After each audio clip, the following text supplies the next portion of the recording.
नमस्कार, मैं चंदन कुमार और आप देख रहे हैं अपना पसंदीदा चैनल अंगवानी। साथियों, दिल्ली का चुनाव जो है, दिल्ली विधानसभा का चुनाव जैसे जैसे दिन बीतते जा रहा, वोटिंग की तारीख नजदीक आती जा रही है, वैसे चुनाव में सरगर्मी भी बढ़ती जा रही है, जो कि आप देख ही रहे होंगे विभिन्न समाचार माध्यमों से।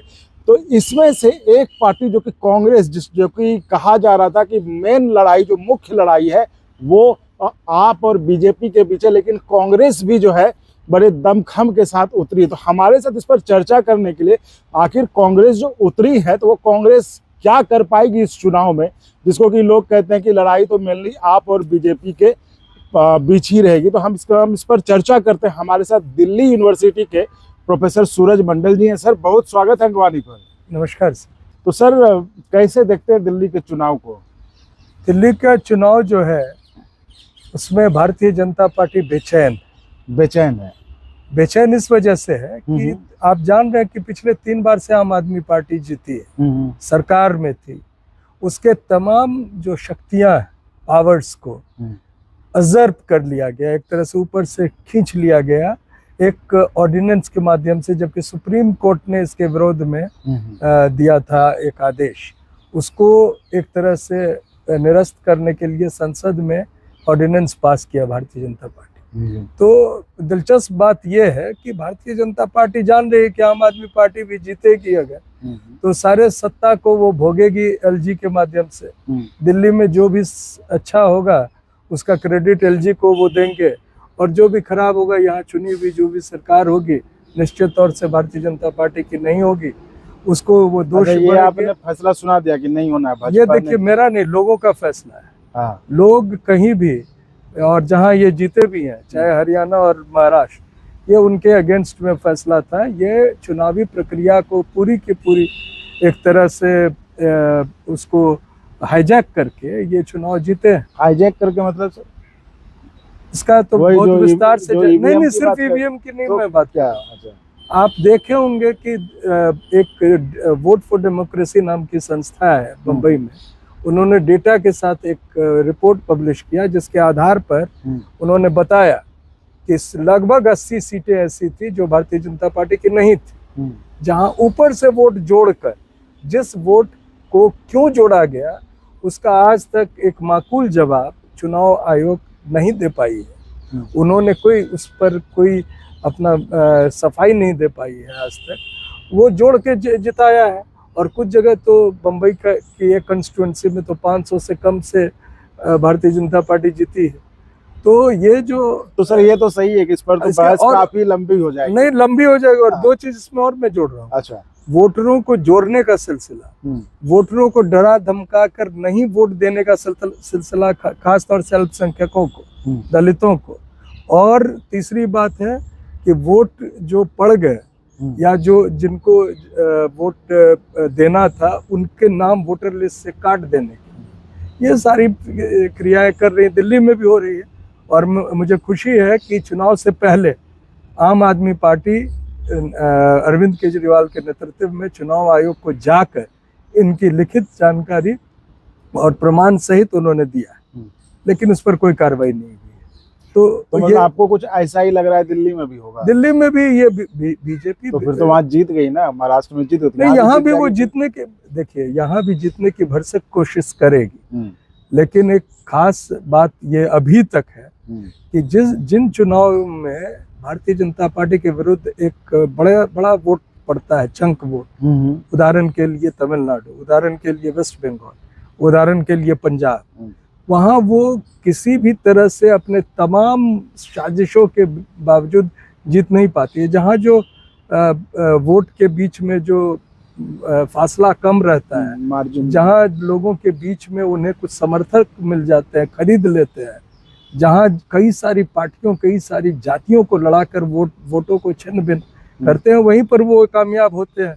दिल्ली में वो ये प्रयास कर रहे हैं, लेकिन होगा नहीं, क्योंकि दो चीज़ों को बहुत स्पष्ट रूप से दिल्ली की जनता समझती है कि आम आदमी पार्टी की सरकार के माध्यम से यहाँ जो बिजली पानी में जो उनको राहत मिली थी, वो राहत अगर उन्हें बनाए रखना है तो वो उन्हें आम आदमी पार्टी को हिलाना पड़ेगा। तो मतलब आप तो सर एकदम आपके समर्थक की तरफ बात नहीं, मैं हमेशा से कहा हूँ कि जो, और ये सिर्फ मैं नहीं, दिल्ली की जनता की भी यही नीति है कि भारतीय जनता पार्टी को जो भी हरा सकता है आप उसके साथ रहें। अभी इंडिया गठबंधन में एक विवाद हुआ जब अरविंद केजरीवाल पर कांग्रेस पार्टी ने आरोप लगाए, और उस आरोप में जो प्रमुख दल है इंडिया गठबंधन के, डीएमके पार्टी, समाजवादी पार्टी, उन्होंने आम आदमी पार्टी को समर्थन अपना दिया, ये कह के कि दिल्ली में भारतीय जनता पार्टी पर अंकुश लगाने की अगर स्थिति है तो वो आम आदमी पार्टी को। मैं भी उसी मानसिकता से, उसी सिलसिले में अपनी बात कह रहा हूँ।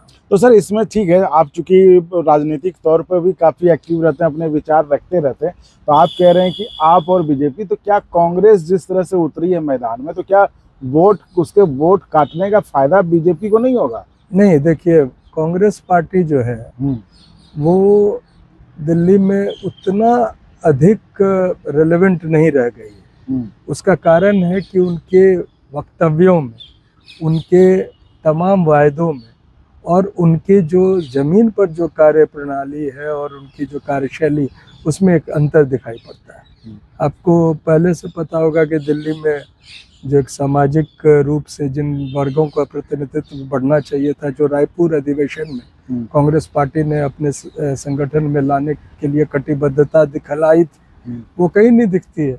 कांग्रेस पार्टी में कौन लोग, ऐसे लोग अभी शीर्ष पर है। देखिए देवेंद्र यादव न्याय यात्रा दिल्ली में निकाली, बहुत मेहनत किया, लेकिन दिल्ली में सीएम फेस कौन है कांग्रेस पार्टी का? या तो संदीप दीक्षित हैं या अजय माकन बनेंगे बाद में। नहीं तो ऐलान तो नहीं किया। नहीं, संदीप दीक्षित को उस तरह से प्रोजेक्ट किया जा रहा है। तो ये बात दोनों में एक अंतर दिखाई पड़ता है ना। अब वोटर्स भी जागरूक है, इतनी बात समझते हैं। कहना क्या चाहते हैं? हमारे समझ में दिल्ली में जिन जगहों पर भारतीय जनता पार्टी मजबूत थी और जहां पर आम आदमी पार्टी उनको शिकस्त नहीं दे पा सक रही थी, उन जगहों को एक तरह से पहले से चिन्हित करके आम आदमी पार्टी और कांग्रेस पार्टी के बीच में, चाहे अंदरूनी रूप से या आगे एक पूरे के पूरे व्यवहारिक रूप से होना चाहिए था। हुआ है उल्टा। हुआ यह है कि जिन मुद्दों पर अरविंद केजरीवाल को निशाना बना रही है भारतीय जनता पार्टी, कुछ पार्टी जो नेता हैं कांग्रेस के, लगभग उन्हीं मुद्दों पर घेर रही है अरविंद केजरीवाल। तो ये लगता है कि जैसे कि उल्टा हो रहा है।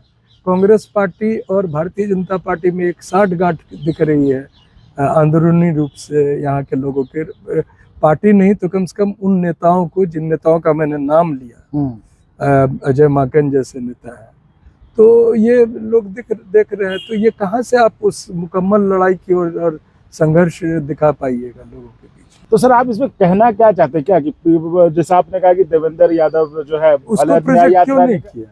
अच्छा, आप कह रहे हैं उनको प्रोजेक्ट क्यों नहीं? वो दिल्ली प्रदेश अध्यक्ष है अभी। अच्छा, नहीं तो आप मतलब क्या इसमें कुछ वो अगड़ा पिछड़ा देख रहे हैं क्या आप? इसमें पूरी की पूरी जातीयता देख रहे हैं। हर चीज में जातीयता नहीं, हर चीज नहीं। यहाँ हम उन लोगों को आपसे पहले से जानते हैं। अजय माकन को पहले से केसी वेणुगोपाल से मिल चुके हैं, मुंह पर जाके बोले, राहुल गांधी के मुंह पर जाके बोले, ये सब हम कर चुके हैं। तो इसलिए हमको उसमें क्लैरिटी है। कोई हम ये नहीं है कि हम सिर्फ for the sake of it हम क्रिटिसाइज कर रहे हैं। कुल मिला के क्या लग कांग्रेस के दिल्ली में फिर फायदा क्या? अगर कांग्रेस बीच में, तो चुनाव तो तिकोनी ही होगा ना, कांग्रेस काटेगी वोट ना। वो आखिर इन सब का हम सिर्फ इतना समझना चाहते हैं कि अगर कांग्रेस दमदारी के साथ उतर रही, जिस तरह से राहुल गांधी भी उतरे चुनाव प्रचार करने, सीलमपुर में गए थे, खूब उनका ये भी हुआ कि भाई खूब बढ़िया रैली था, भीड़ थी, सब कुछ था। तो अगर वो एक थर्ड फोर्स के रूप में आती उनका है, एक वोट कटेगा नहीं कटेगा? हाँ बिल्कुल कटेगा। तो फायदा तो बीजेपी को होगा ना फिर? नहीं, बीजेपी को उतना फायदा नहीं होगा। ये तो वोट किसका काटेंगे? या तो लोग जिताएंगे, जैसे सीलमपुर में लोग या तो एक मुश्त आम आदमी पार्टी को देंगे या एक मुश्त कांग्रेस को देंगे, जितने मुस्लिम वोट। अच्छा, उसका कारण है ना, आम आदमी पार्टी ने मुसलमानों को ठगा है। अच्छा, तो मुसलमान नाराज है, ये स्पष्ट रूप से मुसलमान बहुत खुश नहीं है। वो बहुत ही एक लाचारी में आम आदमी पार्टी को दे रहा है। मटियाला क्षेत्र से अकेला यादव, गुलाब सिंह यादव, आम आदमी पार्टी के विधायक, 26 गांव है वहाँ यादवों का, उसका टिकट काट दिया। 2 बार के विधायक थे, और किसको दिया? जाट को। तीनों पार्टी जाट दिया। तो इससे इससे लोगों में असंतोष है ना। वहाँ एक प्रभात यादव, तो मैं कह रहा था तो कुछ भी होगा तो वोट बटेगा ना। हाँ वोट बटेगा। वोट बटेगा तो फायदा किसको होगा सर? बीजेपी बहुत नीचे है, अच्छा, बहुत नीचे। वो कांग्रेस से भी नीचे? नहीं, कांग्रेस तो सबसे नीचे है। अच्छा, लेकिन आम आदमी पार्टी और कांग्रेस बीजेपी के बीच में गैप बहुत अधिक। उसको कांग्रेस का पूरा वोट मिला दीजिए, बहुत अधिक, बहुत कंस्टिट्यूंसी में, कुछ कंस्टिट्यूंसी में पड़ेगा, मुस्लिम बहुल कंस्टिट्यूंसी में पड़ेगा, उसके अलावे कहीं। तो आप कैसे देखते हैं फिर रिजल्ट, क्या देख रहे हैं चुनाव? रिजल्ट आम आदमी पार्टी जीतेगी। अच्छा, आम आदमी पार्टी निश्चित तौर से। अच्छा, वो तो ये थी हमारी खास बातचीत सूरज मंडल जी से, जो कि बता रहे हैं कि इनको लग रहा है भले कांग्रेस कितने भी दमदारी के साथ दिल्ली विधानसभा के चुनाव में उतरे, भले कितना वो प्रचार करे, लेकिन जीतेगी तो आप ही जीतेगी। तो खैर वो तो परिणाम ही बताएंगे कौन जीतती है। तो फिलहाल इस वीडियो में इतना ही। हम आगे और आपको दिल्ली विधानसभा से जुड़े मसलों पर, मुद्दों पर बातचीत करते रहेंगे और आपको अपडेट करते रहेंगे। तो आप ऐसे ही चैनल को लाइक शेयर सब्सक्राइब करते रहें और संभव हो तो ज्वाइन भी करिएगा, जिससे हमें आपके लिए और गुणवत्तापूर्ण कंटेंट के निर्माण में मदद मिलेगी। धन्यवाद सर। और अगर आपको अच्छा लगा तो एक बार और आपको मैं कहना चाहूँगा कि आप इसको प्लीज़ सब्सक्राइब और शेयर करते रहें, ताकि हमारा भी मनोबल और सपोर्ट बना रहे।